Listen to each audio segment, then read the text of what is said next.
नमस्कार, स्वागत है। हर हर महादेव, जय श्री कृष्णा, राधे राधे। दोस्तों, आज मैं उसी रहस्य की बात करने जा रहा हूँ, उस देवता की जो इस वक्त तुम्हारी जान की हिफाजत कर रहा है। लेकिन क्यों, आखिर तुम्हारी रक्षा की जरूरत क्यों पड़ी? कहते हैं हर इंसान के जन्म के साथ एक अदृश्य शक्ति जुड़ी होती है। कोई उसे रक्षक देवता कहता है, कोई कुल देवता, और कोई उसे सिर्फ भाग्य मानकर टाल देता है। लेकिन सच्चाई इससे कहीं गहरी है। यह ब्रह्मांड केवल नियमों से नहीं बल्कि भावनाओं से चलता है। और जब किसी इंसान का दिल सच्चा होता है, उसका इरादा पवित्र होता है, तो देवता भी उसके लिए अपने नियम तोड़ देते हैं। शायद तुम्हें याद हो, हाल ही में जब वह हादसा हुआ था, जब जिंदगी और मौत के बीच सिर्फ एक सांस का फासला था, तब किसी ने तुम्हें खींच लिया था, किसी ने तुम्हें बचा लिया था। तुम्हें लगा होगा कि यह बस किस्मत थी, लेकिन नहीं, वो किस्मत नहीं, वो वही देवता था।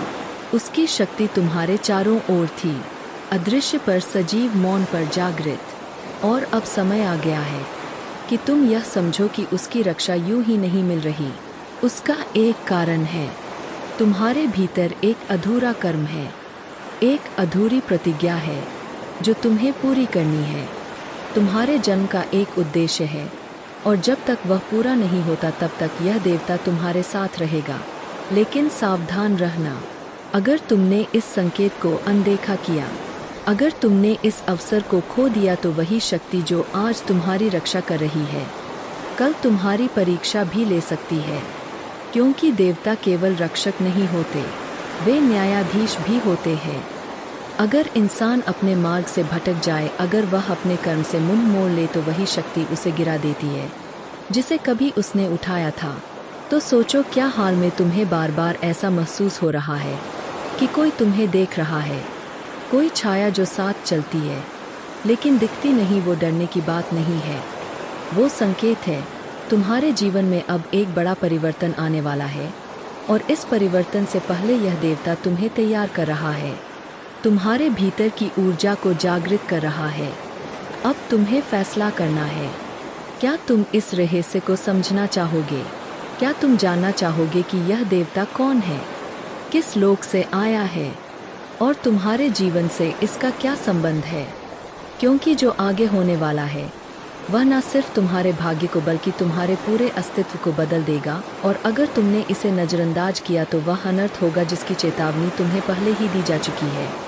याद रखना दोस्तों, जिंदगी में कुछ बातें समझाने के लिए नहीं होती, महसूस करने के लिए होती है। और अगर इस वक्त तुम्हारा दिल तेज धड़क रहा है, तुम्हें भीतर से कुछ अजीब महसूस हो रहा है, तो समझ लो वह शक्ति अभी भी यही है, तुम्हारे बहुत करीब, तुम्हारी रक्षा कर रही है। लेकिन शायद आखिरी बार।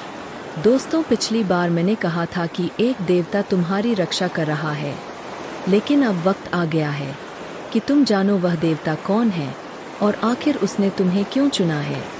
बहुत समय पहले जब इस सृष्टि की रचना हुई थी, तब एक वचन दिया गया था कि जब भी कोई आत्मा अपने मार्ग से भटक जाएगी, जब भी कोई इंसान अपने कर्म का उद्देश्य भूल जाएगा, तब कोई ना कोई दिव्य शक्ति उसके जीवन में हस्तक्षेप करेगी। हर आत्मा का एक रक्षक होता है, लेकिन सबको इसका एहसास नहीं होता। वह रक्षक तब जागृत होता है जब तुम्हारा भाग्य किसी दोराहे पर खड़ा होता है। और आज वही समय तुम्हारे जीवन में आया है। वह देवता जिसने तुम्हारी रक्षा की, उसका नाम शायद तुमने सुना भी नहीं होगा। वह ना तो किसी मंदिर की मूर्ति में बंधा है, ना किसी शास्त्र के पन्नों में। वह शक्ति संरक्षक कहलाती है, एक ऐसी आत्मा जो ना भगवान है ना मनुष्य, लेकिन दोनों के बीच की सेतु है। वह हर युग में जन्म लेती है, हर उस आत्मा के आसपास जो अपने कर्म से भागने लगती है, और आज वह तुम्हारे साथ है। तुम सोच रहेगे आखिर में ही क्यों? तो सुनो, जब किसी इंसान का हृदय शुद्ध होता है पर उसकी आत्मा किसी अधूरे वचन से बंधी होती है, तब वह शक्ति उसकी रक्षा करती है। तुम्हारे जीवन में कोई अधूरा कर्म है, कोई ऐसा वादा जो तुमने शायद किसी पिछले जन्म में किया था, किसी को कुछ देने का, किसी का ऋण चुकाने का, या किसी अन्याय को सही करने का। वह अधूरा कर्म अब तुम्हारे सामने आने वाला है, और जब वह क्षण आएगा, तो यही देवता तुम्हें मार्ग दिखाएगा कि शायद तुम्हें पहले से कुछ संकेत मिले हैं। सपनों में कोई छवि दिखी हो, किसी अनजान जगह पर अजीब सुकून महसूस हुआ हो या कोई पुराना नाम बार बार तुम्हारे जेहन में आता हो, यह सब संयोग नहीं है। यह उसी शक्ति के संकेत है। वह तुम्हें बुला रही है, तुम्हें याद दिला रही है कि तुम कौन हो और तुम्हारा जन्म क्यों हुआ है। लेकिन याद रखना, इस रहस्य के साथ जिम्मेदारी भी आती है। जब देवता किसी की रक्षा करता है तो उसके बदले में कुछ मांगता नहीं, लेकिन उम्मीद करता है कि वह आत्मा अपने सच्चे मार्ग पर लौट आए। अगर तुमने उस राह को नकार दिया, अगर तुमने अपने उद्देश्य को भूलकर सांसारिक मोह में खो गए, तो वही शक्ति जो आज तुम्हें बचा रही है, कल तुम्हारे कर्मों का न्याय करेगी।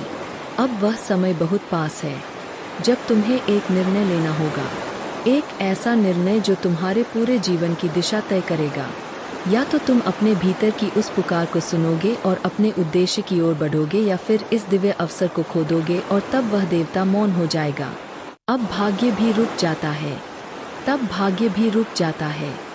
इसलिए सुनो, अगर इन दिनों तुम्हारे साथ कुछ अजीब हो रहा है, अचानक कोई चीज बदल रही है, मन बेचैन है, सपनों में कोई आवाज बुला रही है, तो डरना मत। वह वही संकेत है, वह शक्ति तुम्हें पुकार रही है कि अब समय आ गया है, अब तुम्हें अपने कर्म का हिसाब देना है। क्योंकि जब देवता किसी आत्मा की रक्षा करता है तो वह केवल उसके जीवन को नहीं बचाता, वह उसके भाग्य को पुनः लिखता है। और शायद इस बार वह तुम्हारा भाग्य लिख रहा है।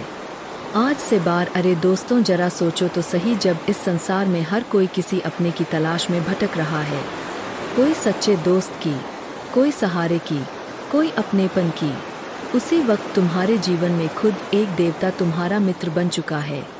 हाँ, सुनने में जितना अद्भुत लगता है उतना ही सच्चा है यह वरदान।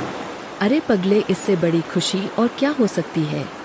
सोचो, जो खुद लोगों की किस्मत लिखता है, जो इस सृष्टि को चलाता है, वही तुम्हारा दोस्त बन जाए तो तुम्हारे जीवन में और किस चीज़ की कमी रह जाएगी। यह कोई साधारण बात नहीं है, यह तो उस दिव्य कृपा का संकेत है जो हर किसी को नहीं मिलता।